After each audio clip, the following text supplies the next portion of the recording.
Bonjour à tous et bienvenue sur Tech Advice. Aujourd'hui, on va s'attaquer à un monstre parce qu'on va parler du Cosmos C700P Black Edition de Cooler Master. Le C700P Black Edition n'est pas juste un changement de couleur, hein. Effectivement, Cooler Master a apporté quelques petites modifications sur ce boîtier, donc le C700P Black Edition. Dans les grandes lignes, ils ont rajouté un peu de métal sur les charnières pour les rendre plus résistantes par rapport au C700P traditionnel. Ils l'ont rendu plus modulaire et le C700P Black Edition est fourni avec un peu plus d'accessoires que le C700P traditionnel. Bien sûr, dans une finition noir mat façon gunmetal et aussi une petite amélioration au niveau du radiateur parce que maintenant on peut prendre des radiateurs de 420 mm au-dessus. Cooler Master n'a pas cherché à faire de gros RGB sur ce boîtier. Effectivement, on a juste une bande LED sous chaque rail et un petit peu sur le devant, sur le bouton de contrôle, c'est assez sobre. Cooler Master a intégré un petit contrôleur pour les ventilateurs et les LED. Sur le dessus, vous avez deux boutons supplémentaires par rapport à d'habitude qui vous permettront effectivement donc de gérer les LED sur le boîtier et les ventilateurs. Comme sur le C700P traditionnel, on va dire, on a quand même cette vitre sur le côté qui est incurvée pour venir vraiment fermer le boîtier. Donc tout se tient par des aimants, des détrompeurs. Vraiment, pour démonter et remonter ce boîtier, c'est enfantin. Le gros avantage que je trouve à ce boîtier, qui est juste fou, c'est sa modularité. Ce que je veux dire par là, c'est que en fonction de ce que vous allez vouloir faire, lui, il a aucune limite. C'est un boîtier qui est fou, ne serait-ce que par ses dimensions. Il est énorme. Il est énorme, il est lourd, il fait un poids de 22 kg, mais après pour moi je le trouve tout simplement magnifique. Bon, on le déballe, je l'installe et on passe au gros plan.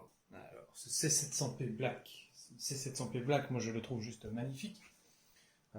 Ici donc, on a une belle vitre en verre un peu fumé, voilà, une porte magnétique, tout bêtement, voilà, pour arriver sur l'intérieur. Donc de ce côté vitre, hein, bien sûr. Voilà, cette façade magnifique, façon gunmetal, ici avec le petit logo Cooler Master.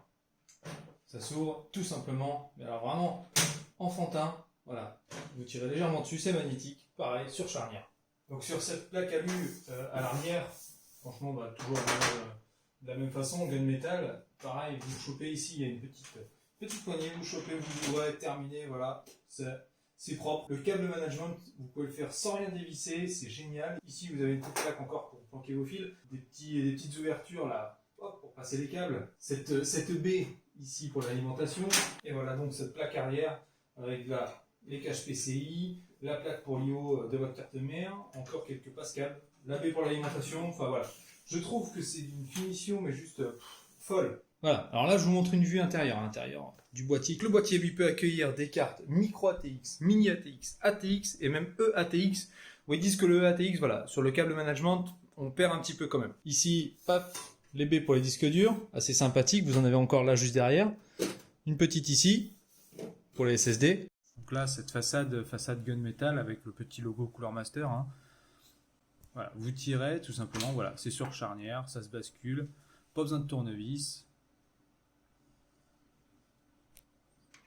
Là, vous avez les petits mèches pour protéger vos baies et les ventilateurs. Voilà, elles se tirent, pareil, tout simplement, et elles s'enlèvent. Fourni avec, vous avez quand même deux ventilateurs. Voilà, vous pouvez en mettre un troisième facilement. Voilà, donc sur la façade, vous avez donc le bouton d'alimentation. Ça, je crois que ça doit être pour les ventilos et ça pour les RGB. Voilà, ventilo, RGB. Voilà, le mèche qui s'enlève.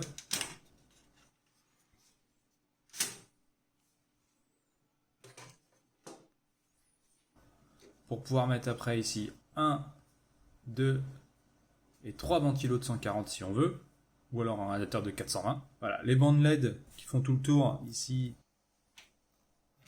sous les barres, que ce soit en haut ou en bas, hein. Il y en a une là de ce côté-là, il y en a une aussi de ce côté. Allez, je viens de vous ouvrir donc l'arrière. Ici on a, comme je disais, un petit rangement pour les câbles. Après vous voyez tout ça, tac tac tac tac tac. C'est le gros avantage de ce boîtier, c'est qu'il est totalement modulaire. Donc voilà, si vous voulez pas mettre ces petites baies 3,5 là pour les disques durs, vous voulez pas les mettre en haut, vous voulez les mettre en bas, il n'y a pas de souci. Vous dévissez ça ici, vous voyez, c'est sur des petits rails là comme ça. Donc vous dévissez, vous le prenez, paf, vous le mettez en bas, terminé, on n'en parle plus. Pareil pour la carte mère, donc comme je vous disais, vous dévissez ça, paf, paf, paf. Cette barre là, pareil, elle s'enlève, donc si vous voulez la bouger, si vous voulez mettre la carte mère à l'avant du PC, les disques durs à l'arrière, il n'y a pas de souci pour ce boîtier, lui va vous suivre dans tous les cas. Ce boîtier est juste fou pour ça, c'est qu'il est pensé pour pouvoir mettre tous les composants dans n'importe quelle position, et je trouve ça juste génial. Ici, juste derrière la backplate, on a deux petits démontes rapides là, je vous en démonte un, il y a plein de fils dessus. Voilà, c'est un petit contrôleur pour pouvoir gérer vos RGB et vos ventilateurs. Voilà, directement en fait intégré au boîtier. Fourni avec, vous avez une autre plaque. La voici, là. Elle sert tout simplement si vous souhaitez changer l'emplacement de votre carte mère pour les configurations un peu exotiques. Ça vous évite d'avoir le gros trou à l'arrière de la plaque IO et d'avoir une plaque toute fermée. Bon, comme vous avez vu sur le gros plan, si on peut dire, hein, j'ai dû bidouiller, moi, mettre une table, ainsi de suite, pour que tout rentre dans le cadre dans ma petite pièce. Il est juste monstrueux. Faut reconnaître que ce boîtier est quand même super bien fini. On a vraiment toutes ces petites pièces qui s'enlèvent, qui s'ouvrent, qui s'emboîtent parfaitement.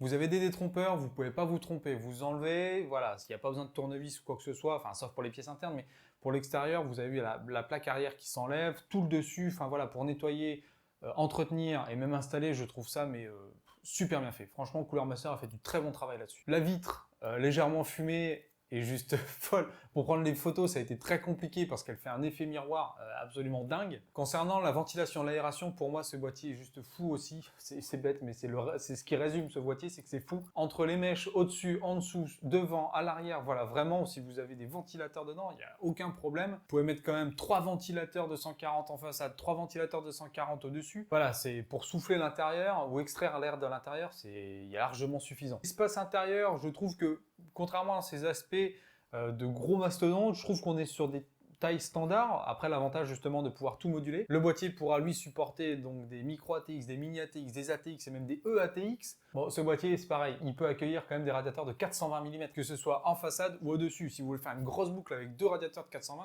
il n'y a aucun problème. Vu ses dimensions, vu son poids, à voir comment vous allez l'intégrer. C'est pas un boîtier où on peut se permettre de le mettre juste en dessous d'un bureau. Voilà, celui-là, il se montre. Il fait partie intégrante et encore, il prendrait une place folle sur votre setup. Si vous le mettez par terre, voilà, il faut qu'il se marie bien, il faut que vous puissiez avoir un bureau quand même assez haut. Donc voilà, un très très beau boîtier. Franchement, Cooler Master a repris le C700P qu'ils ont déjà sorti, mais en Black Edition, sur cet aspect gunmetal. Je le trouve juste magnifique, tellement bien fini. Après, on a un prix quand même 300 €. Voilà, c'est quand même un certain budget. Le gunmetal, on se ment pas, hein. Les traces de doigts, ça pardonne pas. Si vous voulez prendre ce boîtier, aucun problème. Il est très beau, très bien fini, comme j'ai dit depuis tout à l'heure. Pour moi, je le trouve juste magnifique. Mais si vous achetez ce boîtier, mettez quelque chose de très gros dedans, de très voyant.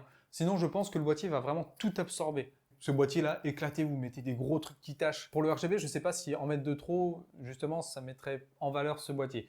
À mon avis, il faut rester dans le sobre. Mais vous pouvez vous éclater avec ça, ce boîtier, de pouvoir mettre des gros composants qui tâchent, des gros trucs, des grosses cartes graphiques. Parce qu'on peut quand même mettre des cartes graphiques d'une taille de 490 mm. Pour conclure, voilà, pour 300 €, vous avez un boîtier très haut de gamme. Moi, je trouve que ce boîtier est juste magnifique. Des courbes très belles, très bien finies, tout s'emboîte parfaitement. Vous pouvez vous éclater avec ce boîtier, à mettre des gros trucs, des beaux water cooling avec des belles boucles et ainsi de suite. Vraiment, si vous avez un budget boîtier, que vous voulez faire une grosse config, parce qu'il ne faut pas se mentir, c'est le principe même de ce boîtier. Cooler Master a tapé très fort, encore une fois, à pouvoir se permettre de moduler l'intérieur au souhait de l'utilisateur et de pouvoir mettre aussi des gros composants qui tâchent, des composants qu'on n'oserait peut-être même pas mettre dans un boîtier standard pour se dire tellement ça ferait trop gros. Là, vous pouvez vous éclater à faire ce que vous voulez. Pour 300 €, certes c'est un budget, mais si vous voulez vous éclater, c'est ce boîtier-là qu'il faut. Voilà, j'espère que cette vidéo vous a plu. Je vous mets le lien Amazon si vous voulez l'acheter dans la description. Et puis je vous dis à bientôt dans une prochaine vidéo.